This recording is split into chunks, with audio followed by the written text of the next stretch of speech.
బాబు నమస్తే. నమస్తే. ఏ ఊరే? ఎల్లమదాల్. ఎల్లమజాల్. ఎన్ని రోజులు అవుతుంది మక్కలు ఆరబోసి? 14 రోజులు. 14 రోజులు అవుతుంది. మరి ఏమై కొంటలేరా? కొంటలేరు. ఎందుకే?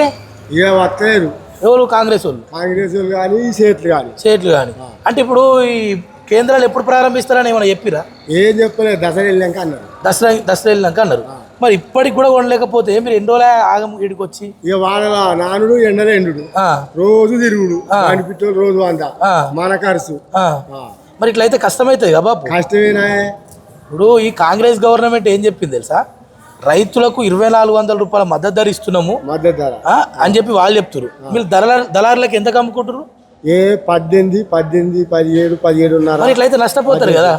400, 500 నష్టం. మరి ఎట్లా పరిస్థితి? ఇక పరిస్థితి అంటే గవర్నమెంట్ కొంటేనే మనకు ఏమన్నా లాభం అని.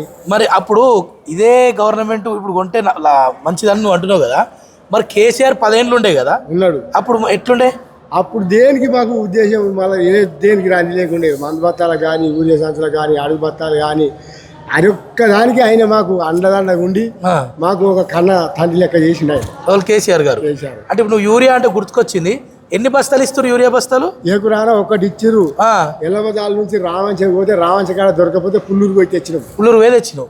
కానీ మరి ఒక్కటే బస్తా ఇస్తే నీకు ఈ పంటకి ఏడ సరిపోతుంది? అమోనియా 1300 పెట్టి ఒక సంచి తీసుకొచ్చి అమోనియా చల్లిన వారికి మక్కకు. మరి అట్లయితే దిగుబడి బరాబర్ వస్తుందా? ఏడ వచ్చుడు ఎట్లా వస్తుంది? ఊరియా మనకి ఎక్కువ అవసరం వారికి మక్కకు. ఇప్పుడు దిగుబడి ఎక్కువ రావాలంటే యూరియా ఎక్కువ కావాలి. మరి వీడేమో ఒకటే బస్తీ కాబట్టి మరి ఎట్లయితుంది? తిరిగి కాళ్ళు అరిగినాయి సపేకున్నాం. ఇక ఉన్నోళ్ళేమో అమోనియా చల్లుకున్నారు, లేని వాళ్ళు సపేకున్నారు. మళ్ళీ దళారులకు ఏమన్నా అమ్మినావు ఇంతవరకు? ఇవరకు అమ్మలే. అమ్మలే. మా చిన్న కొడుకు ఆడనే ఉన్నాయి 2 ట్రాక్టర్లు, ఇవి ఉన్నాయి. ఇవాటికి 14 రోజులు. అంటే ఇప్పటికైనా కాంగ్రెస్ చిత్తశుద్ధి తెచ్చుకోవాలంటావు? తెచ్చుకోవాలి కానీ ఏది నాని తెచ్చుకునే లేదా, పట్టించుకునే లేదు. కొనాలే కదా, కొంటేనే కదా రైతుకు లాభం జరిగేది. 6 గ్యారంటీలు అన్నాడు కానీ 6లో ఒక్కడు కూడా ఆయన మేలు చేసింది లేదు. ఇప్పుడు రుణమాఫీ 2 లక్షలు అన్నాడు. అది అయిందా రుణమాఫీ? నీకు నాకు కాలే. కొంతమంది. ఎన్ని ఎకరాలు ఉంది నీకు? 5 ఎకరాలు. 5 ఎకరాలు ఉండేనా? 6 ఎకరాలు. రైతు బంధు పడ్డదా? రైతు బంధు 2 సార్లు పడ్డది. అంతే. ఒకసారి పోయింది. 2 సార్లు కొట్టిండు. మీకు ఎరికే అందరికి మాకన్నా అనుభవం ఎక్కువ. మీరు మాట్లాడతారు కేజీల మీద ఇట్లా. మీకు ఎరికే 2 సార్లు పోయింది, 2 సార్లు ఇచ్చింది. ఇప్పుడు మళ్ళీ ఈ పసలు ఇప్పుడు ఇచ్చేదే ఇంకా రాలే. ఇప్పటికైనా కాంగ్రెస్ ప్రభుత్వం మీరు ఒకటే ఆలోచించాలి. రైతులను గోసపుచ్చుకున్నాడు కాదు, రైతులకు న్యాయం జరిగే విధంగా మీరు పనిచేయాలి. కానీ పెద్ద పెద్ద మాటలు చెప్పే రేవంత్ రెడ్డి గారు రైతులను గోసపుచ్చుకుంటా ఉన్నావు. దళారుల చేతికి వాళ్ళ పంటనప్ప చెప్పి 500-600 రూపాయలు వాళ్ళని నష్టపోయేలాగా చేస్తూ ఉన్నావు.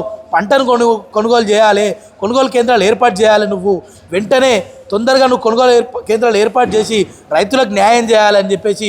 ఇంకోటి ముఖ్యంగా చెప్పాలంటే కాంగ్రెస్ ప్రభుత్వం గద్దెనెక్కనికి మేనిఫెస్టోలో 330 రూపాయల బోనస్ కూడా ఇస్తా అన్నాడు. అది కూడా ఎగ్గొడుతున్నావు. సరే, అది ఎగ్గొడుతున్నావు, అది పక్కన పెడితే దళారుల చేతికి అప్పయిపోకుండా కొనుగోలు కేంద్రాలు ప్రారంభించి రైతును ఆదుకోవాలని చెప్పేసి ఇక్కడ ఉన్న రైతులందరూ కూడా అదే అనుకుంటున్నారు. అంతేనా? అదే అనుకుంటున్నాం సార్, అందరం అదే అనుకుంటున్నాం. సరే.